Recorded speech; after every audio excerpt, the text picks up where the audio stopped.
The photograph stopped her on the third week. Elena had cleaned the study twice before, without looking at it closely. It was one of perhaps 30 framed items on the walls of the Crane household: certificates, architectural prints, a map of somewhere coastal. The accumulated visual biography of a wealthy and well-traveled life. She had cleaned around all of them with the same professional attention, polishing the glass, dusting the frames, returning each one to its exact position. On the third week, something made her stop. Perhaps it was the frame itself, darker than the others, heavier, a deliberate choice that set it apart from everything around it. Perhaps it was its position, centered on the wall behind the desk, in a spot that commanded the room. Perhaps it was simply the accumulation of 3 weeks of quiet observation, producing the particular alertness that always preceded one of Elena's discoveries. She leaned in and read it. It was an obituary, printed on cream paper, framed behind glass with the same care someone might give a diploma or a marriage certificate. Natalie Forsyth, née Calloway, age 38, lost at sea off the Cornish coast following a boating accident in September 7 years ago. Beloved wife. A private memorial had been held, donations in her name to a coastal rescue charity. There was a photograph beside the text, a woman in her late 30s, dark-eyed, high cheekbones, a smile that was warm and slightly private, as if she were sharing a joke with whoever was behind the camera. Elena looked at the photograph for a long time, and then she put down her cloth, walked to the kitchen doorway, and looked at Sylvia Crane standing at the island with a cup of coffee, reading something on her phone. Same dark eyes, same cheekbones, same private smile. Elena returned to the study, picked up her cloth, and continued cleaning. Her face gave nothing away. Her hands were completely steady. But something had locked into place in her mind with the quiet, definitive click of a key turning in a well-oiled lock. She had been cleaning the Crane household for 3 weeks. The placement had come through the agency, as they all did. A large private residence, 4 days a week, full household management. Thomas Crane was a financier, silver-haired, precise, the kind of man who wore his wealth with the ease of someone who had been born adjacent to it and had simply grown into it fully over time. Sylvia Crane was his second wife, 15 years younger, beautiful in a composed and deliberate way, privately educated by her bearing, if not by any specific reference she had ever made to her own history. They were a self-contained household, no children, staff kept to a minimum, Elena and a part-time gardener who came on Tuesdays. The house was large and immaculate and slightly cold in the way of homes that had been designed rather than accumulated, every surface chosen for effect rather than comfort. Elena had noticed things in those 3 weeks, as she always did.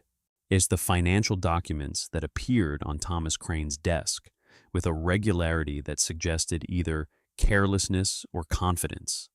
Confidence that the housekeeper would not read them, would not understand them if she did. Elena read them. She understood enough. Large transfers, regular intervals, always to the same account, always a round number, not the pattern of an investment or a business expense. The pattern of an obligation. The pattern of someone paying what they had been told to pay and paying it on time, every time, without variation. She had noted it without concluding anything. There were many reasons a wealthy man might make regular large payments to an account she could not identify. She stored the observation and continued cleaning. She had also noticed the way Sylvia Crane handled her own past. In most households, A personal history was everywhere. In the photographs, the objects, the casual references people made to their own childhoods and educations, and the places they had come from. Sylvia Crane's personal history was a series of careful absences. No photographs of her before the marriage. No references to family, to childhood, to the places that had made her. When the subject of the past arose in conversation, Elena overheard enough to register its shape, even when she could not hear its content. Sylvia redirected it with a practiced ease that spoke of long rehearsal. She was present tense only. Everything before Thomas Crane existed in a fog that she neither entered nor invited anyone else into. Elena had noted this too, and now, standing in the study with a dead woman's photograph on the wall and the dead woman's living face visible through the kitchen doorway, she understood what she had been noting. She spent 3 evenings researching Natalie Forsyth. The public record was substantial. The boating accident had been reported in several regional papers and one national. A thorough search and rescue operation. The body never recovered. Not unusual, the reports noted, given the conditions and the location. An inquest had returned a verdict of accidental death. A life insurance payout had been made to the named beneficiary. Elena searched for the beneficiary's name across 4 different searches before she found it in a legal notice so small and so buried in an archived legal gazette that it required the specific patience she had developed over years of finding things people had not intended to be found. The beneficiary was Thomas Crane. £4 million paid out following the confirmed accidental death of his wife Natalie 7 years ago. Elena sat with that for a long time. Thomas Crane's first wife had died in a boating accident. He had collected $4 million in insurance.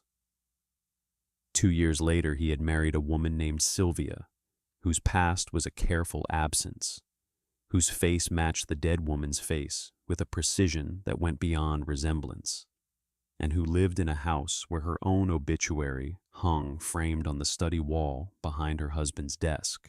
At the obituary was the detail Elena kept returning to, not the fraud, not the insurance money, not the new identity carefully constructed and maintained. All of those she could construct a rational explanation for, the architecture of a plan made by 2 people who had decided to disappear one life and begin another. But the framed obituary on the wall of the study was something else. It was a trophy, or it was a reminder, or it was something darker than either. The particular psychology of people who had done something irreversible and chose to keep the evidence of it visible, to live alongside it, to clean around it 3 times a week without it ever being questioned. It had been questioned now. On the 4th week, Elena was cleaning the study when she found something she had not been looking for. Yet the desk drawer was slightly open, not enough to be obvious, enough to catch the eye of someone paying the kind of attention Elena always paid. Inside, visible without needing to open the drawer further, was a phone. Not Thomas Crane's phone. She knew his, had cleaned around it enough times to recognize it. A second phone, older model, a cheap prepaid, the kind purchased for a single purpose and not intended to be a permanent fixture. Elena did not touch it. She cleaned the desk surface around the drawer and left it exactly as she had found it. But that evening she thought about the regular payments, the round numbers at precise intervals, the account she had never been able to identify. And she thought about who else might know what she now knew, and what they might be doing with that knowledge. Someone was being paid to stay quiet. Yet the shape of it assembled itself in her mind with the cold clarity of a thing that had always been true, waiting to be seen. The Cranes had staged a death, collected an insurance payout, built a new life. Someone had discovered it, perhaps recently, perhaps years ago, and had made a business arrangement out of the discovery. The payments were not investments.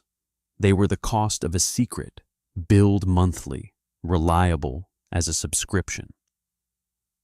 Elena thought about this for 2 evenings before deciding what to do.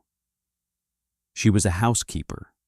She was not a blackmailer, not a journalist, not a detective. She was a woman who cleaned rooms and found things and had to decide, each time, what the right thing to do with what she had found actually was. She had made that decision twice before. Each time it had cost her something. The placement, the income, saw the particular professional comfort of a job she had understood and managed well. Each time it had been the only decision she could live with. She documented everything. The obituary. She photographed it through the glass without touching the frame. The financial records on the desk. She photographed those too. The account numbers, the transfer amounts, the dates. The prepaid phone in the drawer, visible from the angle the slightly open drawer provided, its make and model legible in her photograph. She wrote up her observations in the same factual, date-stamped format she had developed over years. What she had seen, when she had seen it. The precise details without interpretation or conclusion. She sent everything to the same journalist she had worked with before.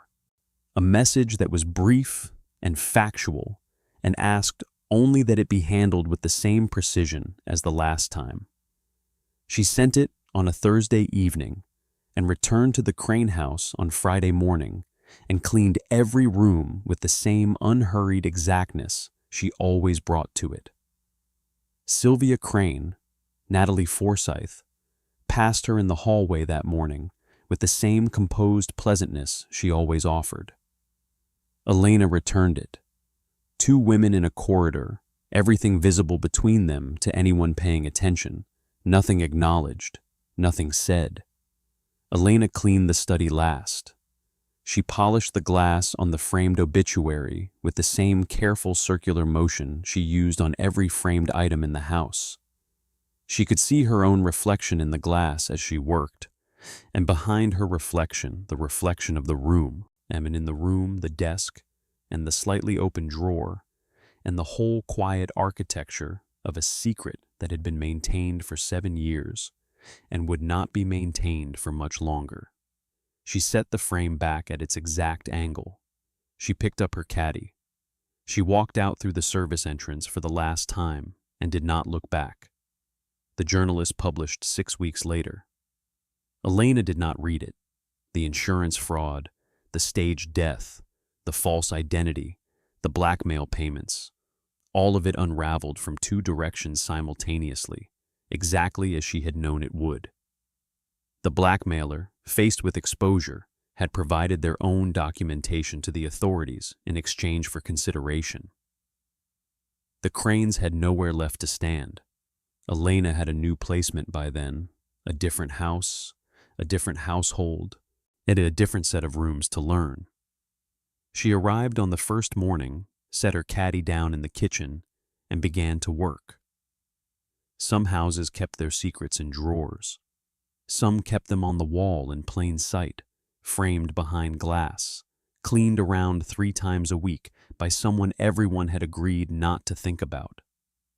That, Elena had come to understand, was always the part they got wrong.